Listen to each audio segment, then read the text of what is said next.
Accidents, attacks, even natural disasters, they can all cause stress and even lead to post-traumatic stress disorder.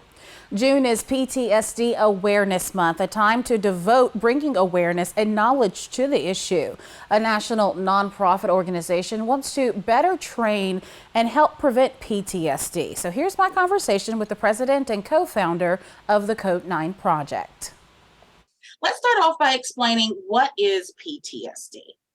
So the simplest way to explain it, PTS is an injury to the nervous system, and it's a very severe injury. So the way in which our body, our nervous system responds to the environment shifts. And a lot of times when we hear PTSD, we think of veterans and the military, but you're saying that PTSD is not just affected by the profession of the military. There are other professions, correct? PTS just doesn't occur with first responders and the military. It can also occur in your community if you've sustained a trauma. So this is a universal issue. And having just come off the heels of the pandemic, many of us had some very significant trauma. So as an organization, we feel it's an opportunity so that we can bridge the gap between our first responders and our community members. You know, there's been a very big gap specifically in law enforcement, and the more understanding we have of these issues, we're calling our first responders and our military to serve in our extraordinary circumstances every single day.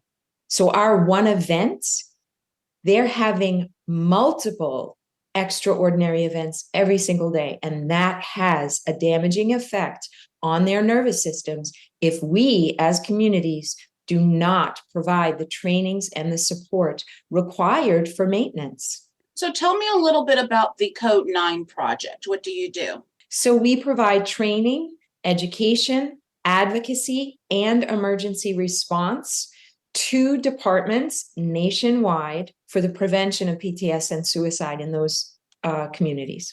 And what does that look like?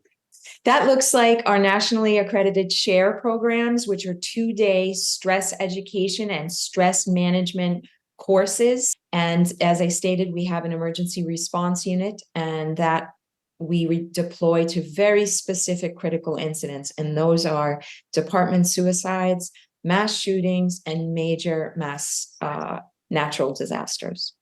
And my last question for you as the expert here, maybe I am not dealing with PTSD, but I know someone who is. What should I do? The best thing that you can do is be a very good and receptive listener.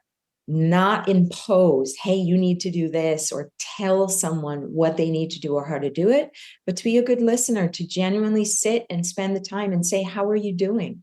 And if you're noticing some signs, maybe some differences in behaviors or things, from a very patient, loving place, say, I'm noticing these things, and how are you feeling?